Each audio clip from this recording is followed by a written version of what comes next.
Okay, hi everyone. I grabbed out my old Elmo so that I could go over some of the different papers for painting 1 and painting 2. And so I realized it's not big enough, like the extension arm isn't big enough on the Elmo for you guys to be able to. I just wanted to explain once again what I believe I handed out to all of you. So you guys should have 2 sheets of water. I need the painting tubes to tell me if I gave you that or not. I actually can't remember. But the paper's kind of flimsy. For painting 1, we're going to use this for our practice exercises. Painting 2 has already done these. So painting 2 might use these later for just some different assignments. So then what we have is we have 3 different boards. The largest one we're not going to do anything with for a while. We won't do anything with the smaller one, but this board is very thick. It's like an illustration board. If you took drawing 2, this is what we used for our scientific illustrations. The medium-sized one is what we're going to be using for our breakfast image. And so for painting 2, this will be one of your next assignments. Painting 1, we'll do this after we've learned how to do some basic watercolor techniques. So painting 2 is going to need to use the medium-sized board. It's 8 by 10 right away. Painting 1 is going to be using the watercolor paper. So I'll make sure to put that in the directions as well for the day that we actually use those. What I do want to show you is that what we're going to do with this watercolor paper. So once again, I realize you might not be able to see the whole sheet of paper, but what you're going to do is you're going to divide each of your sheets of paper into 16 spots. And actually what we'll do is we'll do the front and the back. There is definitely a front to this. It tends to be a little bit smoother, or excuse me, bumpier, and then the back of it tends to be a little bit flatter. More than likely it's the part that was faced up in your portfolio or your folder here. So what you can do is you can use a ruler if you have one at home to divide it in half.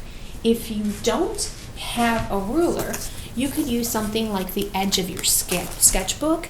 Maybe what you want to do is kind of give yourself an idea of where that middle is going to be and just use it as a straight edge. If you don't have a sketchbook, just find something that's straight.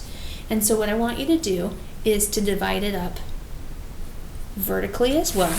So guesstimate the center. Even if you have a ruler, don't worry about making it perfect. Okay? Then you're going to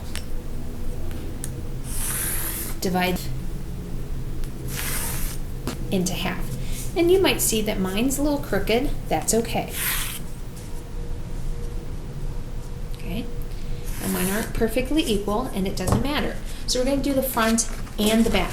We'll go ahead and leave that second sheet for just in case we make a mistake or we need an extra sheet of paper for an artwork later. So divide in half, half. Then we're going to divide into quarters.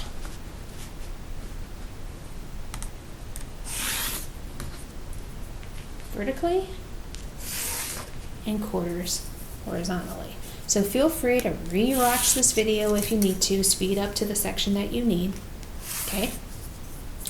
And then I'm going to have you do 2 different videos. So the videos I'm going to have you, most of those watercolor techniques are on this handout that I'm going to give you as well. And so what I like you to do is to try to do them step by step. Some of them might be out of order, not a big deal, but what you're going to do is you're going to label, so I'll move this here, number 1, and the first one you're going to do is try to bruise the paper. And so I'd like you to label them with the number and the word in order to make sure that you've done it. And then you're going to do is watch the video and paint along. So just like this one, feel free to pause, rewatch the spot that you need as many times as possible. And then I like you to go through and try to do as many of these as you can. So you're going to watch one video for this first page, and it's going to be your basic watercolor video. right?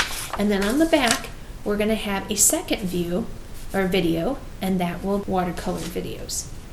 So you're gonna try to do as many of these as you can possibly do at home. The fun thing about watercolor is a lot of the supplies are things that you already have at home. So you could try maybe number 13 with a scrap piece of like a credit card or like a library card or even your ID in order to do this.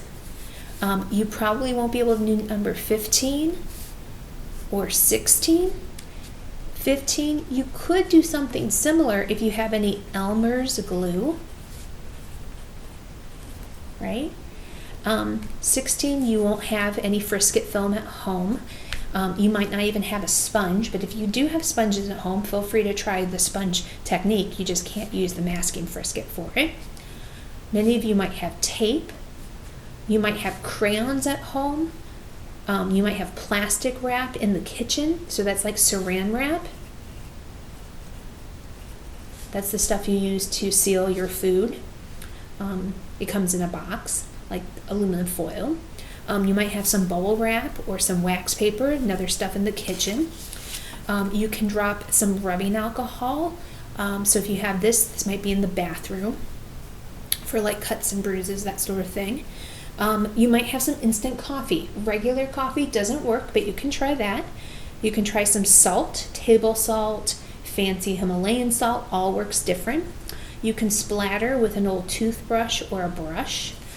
You won't have probably watercolor brushes or pencils, I should say, unless you've gotten those from a family member. And then you might have some fabric or mesh or string lying around that can do some sort of experimental techniques. So just do the ones that you have the supplies for. If you have no plastic wrap or no wax paper because mom and dad didn't cook, that's not a big deal. Just do the ones you can, okay? So hopefully that'll help you dividing up your paper. When you're doing these techniques, you probably will want to do one side, let it dry before you flip it over, because you don't want to ruin, like I'm sitting on a tablecloth, you don't want to ruin the surface that you're working with.